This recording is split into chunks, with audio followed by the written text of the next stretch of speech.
Hi, third and fourth graders. It's Miss Citron here, and I am about to bring you the next installment of the BFG.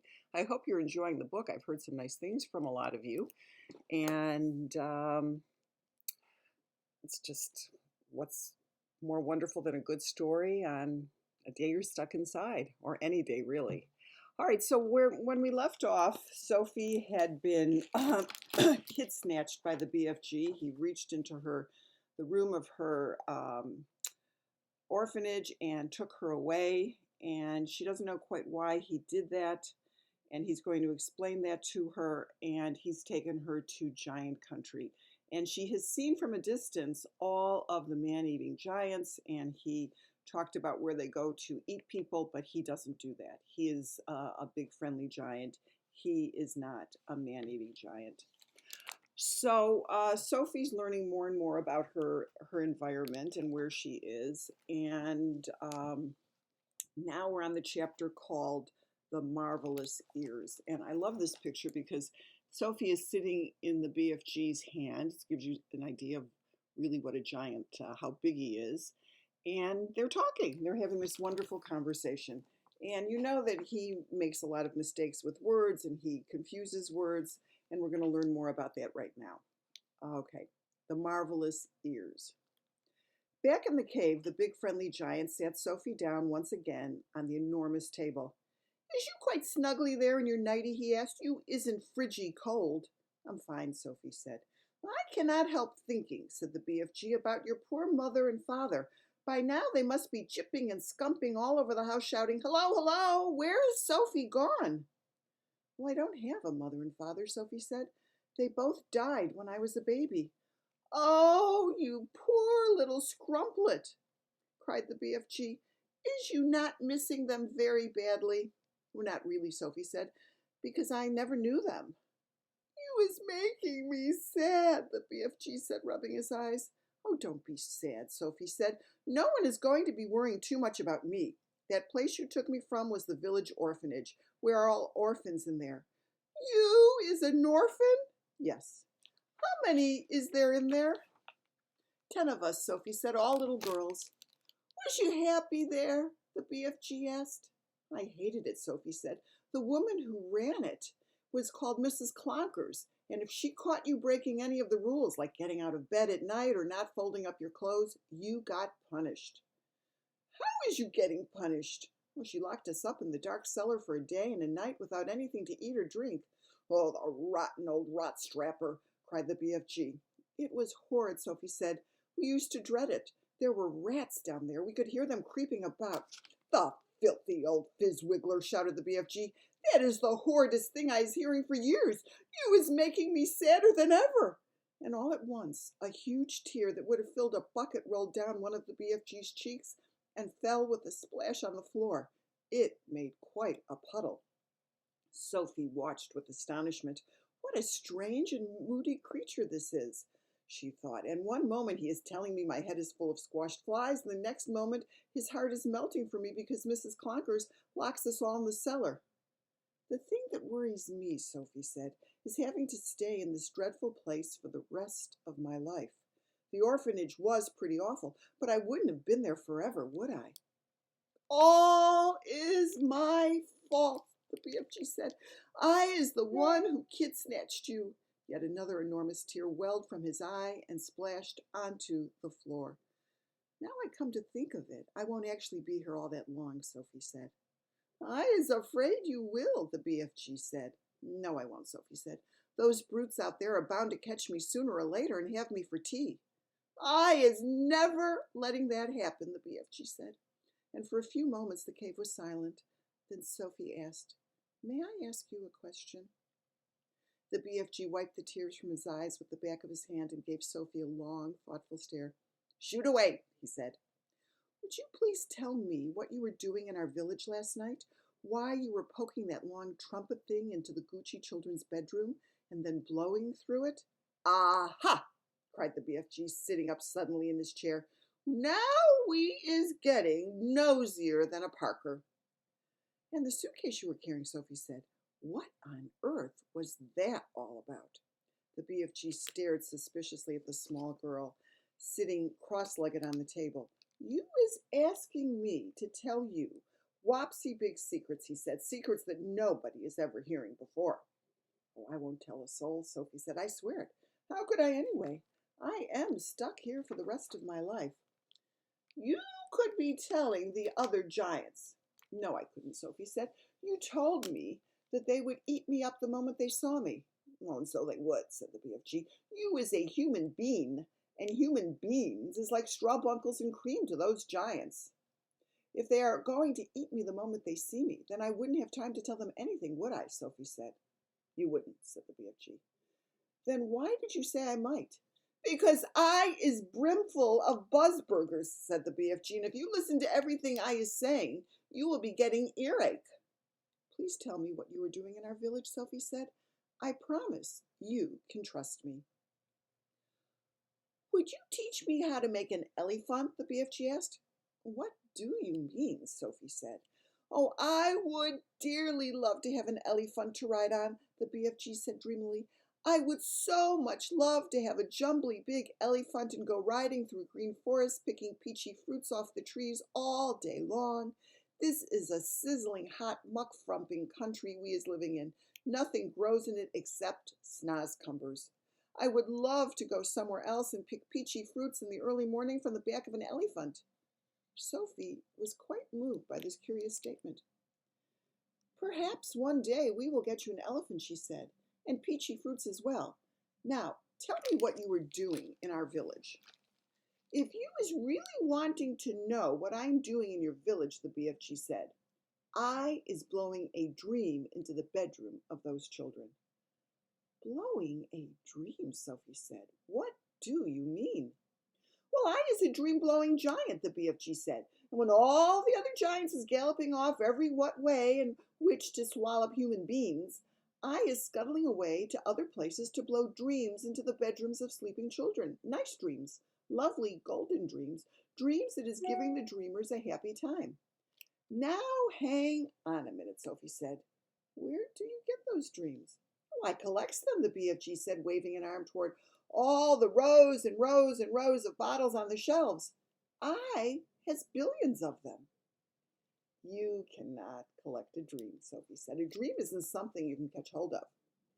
You is never going to understand about it, the BFG said. That is why I am not wishing to tell you. Oh, please tell me, Sophie said. I will understand. Go on. Tell me how you collect dreams. Tell me everything.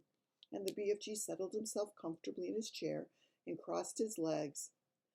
Dreams, he said, is very mysterious things. They is floating around in the air like little wispy, misty bubbles, and all the time they is searching for sleeping people. Can you see them, Sophie asked. Never at first. Well, then how do you catch them if you can't see them, Sophie asked. Aha, said the BFG. Now we is getting on to the dark and dusky secrets. Oh, I won't tell a soul. I is trusting you, the BFG said, and he closed his eyes and sat quite still for a moment while Sophie waited. A dream, he said, as it goes whiffling through the night air, is making a tiny little buzzing, humming noise. But this little buzzy hum is so silvery soft it is impossible for a human being to be hearing it. Can you hear it? Sophie asked.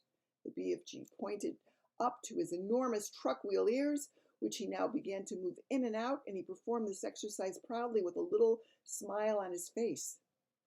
Is you seeing these? He asked. Oh, how could I miss them? Sophie said. They maybe is looking a bit preposterous to you, the BFG said. There's another one of those words. But you must believe me when I say they is very extra usual ears indeed. They is not to be coughed at. I'm quite sure they're not, Sophie said. They is allowing me to hear absolutely every single twitty little thing. You mean you can hear things I can't hear? Sophie asked. You is deaf as a dumpling compared with me, cried the BFG. You is hearing only thumping loud noises with those little earwigs of yours, but I am hearing all the secret whisperings of the world. And here is the BFG. And he can move his ears in and out, and he's pointing to his ears and explaining to Sophie how they work. Such as what? Sophie asked. In your country, he said, I is hearing the footsteps of a ladybird as she goes walking across a leaf. Honestly? Sophie said, beginning to be impressed. What's more, I is hearing those footsteps very loud, the BFG said. When a ladybird is walking across a leaf, I am hearing her feet going clumpity, clumpity, clump, like a giant's footsteps. Good gracious me, Sophie said. What else can you hear? Oh, I is hearing the little ants chittering to each other as they scuttle around the soil. You mean you can hear ants talking? Every single word, the BFG said, although I is not exactly understanding their language. Go on, Sophie said. Well, sometimes on a very clear night, the BFG said, and as if I am swiggling my ears in the right direction, and here he swiveled his great giant ears upwards as if they were facing the ceiling.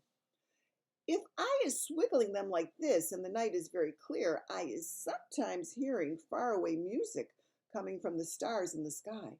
A queer little shiver passed through Sophie's body. She sat very quiet, waiting for more. My ears is what told me you was watching me out of your window last night, the BFG said. But I didn't make a sound, Sophie said. I was hearing your heart beating across the road, the BFG said, loud as a drum. Go on, Sophie said, please. Oh, I can hear plants and trees. Do they talk? Sophie asked. Well, they is not exactly talking, the BFG said, but they is making noises. For instance, if I comes along and I is picking a lovely flower, if I is twisting the stem of the flower till it breaks, then the plant is screaming. I can hear it screaming and screaming very clear. You don't mean it, Sophie said. How awful. It is screaming just like you would be screaming if someone was twisting your arm right off. Is that really true? Sophie asked. You think I is swizz-figgling you? Well, it is rather hard to believe. Then I is stopping right here, said the BFG sharply. I is not wishing to be called a fibster. No, I'm not calling you anything, Sophie cried. I believe you, I do, really. Please go on. And the BFG gave her a long, hard stare, and Sophie looked right back at him. Her face opened to his. I believe you, she said softly. She had offended him, she could see that. I wouldn't ever be fibbling to you, he said. I know you wouldn't, Sophie said, but you must understand that it isn't easy to believe such amazing things straight away. I understands that, the BFG said. So do please forgive me and go on, she said. And he waited a while longer, and then he said, it is the same with trees as it is with flowers. If I is chopping an axe at the trunk of a big tree, I is hearing a terrible sound come from inside the heart of the tree. Oh, what sound? What sort of sound? Sophie asked. A soft moaning sound, said the BFG. It is like the sound an old man is making when he is dying slowly. He paused. The cave was very silent. Trees is living and growing just like you and me, he said. They is alive, so is plants. He was sitting very straight in his chair now, his hands clasped tightly together in front of him. His face was bright, his eyes round and bright as two stars. Such wonderful and terrible sounds I is hearing, he said. Some of them you would never wish to be hearing yourself, but some is like glorious music. He seemed almost to be transfigured by the excitement of his thoughts. His face was beautiful in the blaze of emotions. Oh, tell me some more about them, Sophie said quietly. You just ought to be hearing the little mices talking, he said. Little mices is always talking to each other, and I is hearing them as loud as my own voice. What do they say? Sophie asked. Only the mices know that, he said. Spiders is also talking a great deal. You might not be thinking it, but spiders is the most tremendous natterboxes, and when they is spinning their webs, they is singing all the time. They is singing sweeter than the nightingale. Who else do you hear? Sophie asked. Oh, one of the biggest chatbags is the caterpillars, the BFG said. What do they say? They is arguing all the time about who is going to be the prettiest buttery fly. That is all they is ever talking about. Is there a dream floating around in here now? Sophie asked. The BFG moved his great ears this way and that, listening intently, and he shook his head. There is no dream in here, he said, except in the bottles, and I has a special place to go for catching dreams. They is not often coming to giant country. Well, how do you catch them? Well, the same way you is catching buttery flies, the BFG answered, with a net. And he stood up and crossed over to a corner of the cave where a pole was leaning against the wall. The pole was about 30 feet long, and there was a net on the end of it. Here is the dream catcher, he said, grasping the pole on one end. And every morning I is going out and snitching new dreams to put in my bottles. Suddenly he seemed to lose interest in the conversation. I is getting hungry, he said. It is time for eats. All right, so now, excuse me for one sec. You are going to be introduced to the food that the BFG has to eat because there's no other food for him, and it's called snozcumbers. It's another one of Roald Dahl's made-up words, and I'm sure you can understand what it refers to. Snozcumbers. But if you don't eat people like all the others, Sophie asked, then what do you live on? Oh, that is a squelching, tricky problem around here, the BFG answered. In this slosh-flunking giant country, happy eats like pineapples and pigwinkles is simply not growing. Nothing is growing except for one extremely icky-poo vegetable. It is called the snozcumber. The snozcumber, Sophie cried. There is no such thing. The BFG looked at Sophie and smiled, showing about 20 of his square white teeth.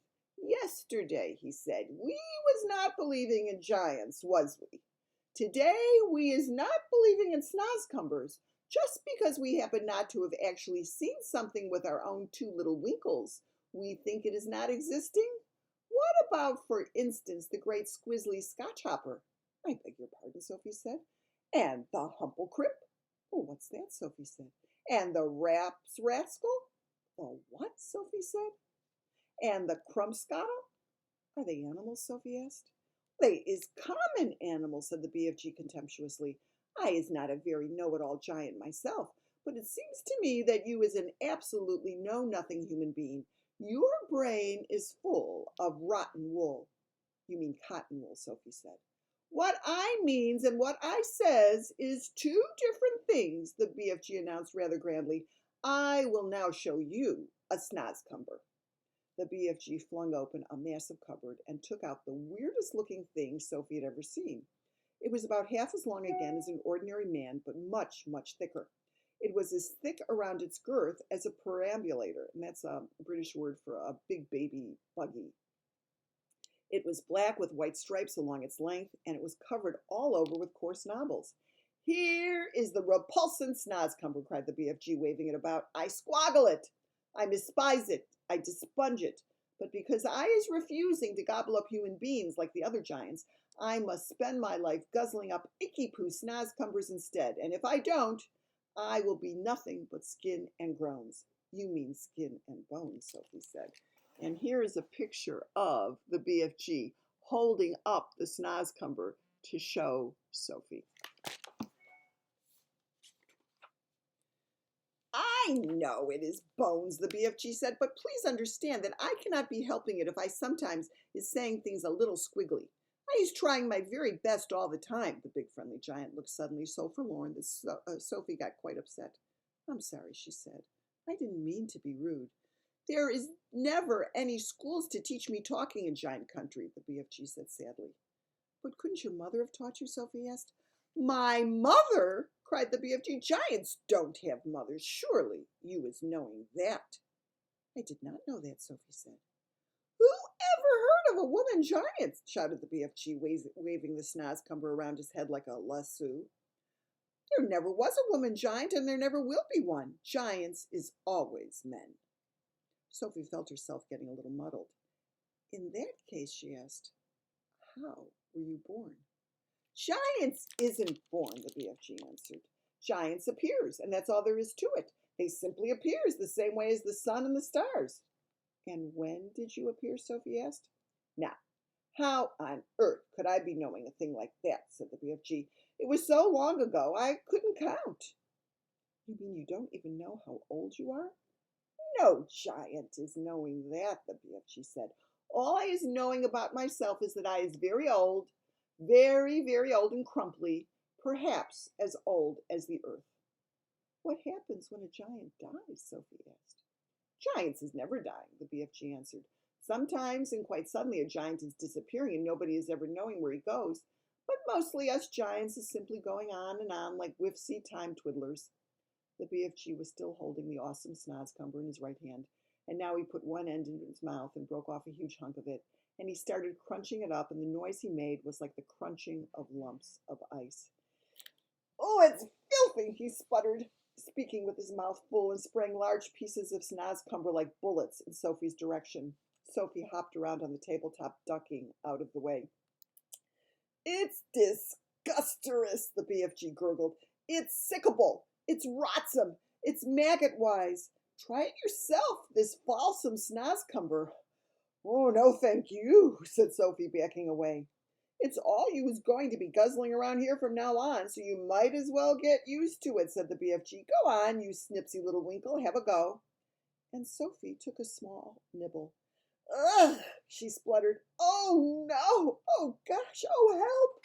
And she spat it out quickly. It tastes of frog skins, she gasped, and rotten fish. Worse than that, cried the BFG, roaring with laughter. To me it is tasting of clock coaches and slime wanglers. Do you really have to eat it? Sophie said. You do, unless you is wanting to become so thin you will be disappearing into thick air. Into thin air, Sophie said. A thick air is something quite different. Once again, that sad and winsome look came into the BFG's eyes. Words, he said, is oh such a twitch-tickling problem to me all my life. So you must simply try to be patient and stop squibbling. As I am telling you before, I knows exactly what words I am wanting to say. But somehow or other, they is always getting squiff-squiggled around. Oh, that happens to everyone, Sophie said. Not like it happens to me, the BFG said. I is speaking the most terrible Wigglish. I think you speak beautifully, Sophie said. You do? Cried the BFG, suddenly brightening. You really do? Simply beautifully, Sophie repeated. Well, that is the nicest present anybody has ever given me in my whole life, cried the BFG. Are you sure you is not twiddling my leg? Of course not, Sophie said. I just love the way you talk. How wonder, cried the BFG, still beaming. How whoopsie splunkers, how absolutely squiffling. I is all of a stutter. Listen, Sophie said, we don't have to eat snozcumbers. In the fields all around our village there are all sorts of lovely vegetables like cauliflowers and carrots. Why don't you get some of those next time you go visiting? The BFG raised his great head proudly in the air. I is a very honorable giant, he said. I would rather be chewing up rotsome snozcumbers than snitching things from other people. You stole me, Sophie said. I did not steal you very much, said the BFG, smiling. After all, you is only a tiny little girl. All right, that's where we're going to end for today. And here's a picture of the BFG eating a snozcumber, and he's spitting it out, and Sophie's ducking from the pieces. It really is a repulsive vegetable that only lives in giant country. It's only grown there. Well, this is where we're going to stop. And for next week, we'll have another installment, and I hope you enjoy it. And if you look on the library website, there is an assignment today, and it has to do with making an artifact label.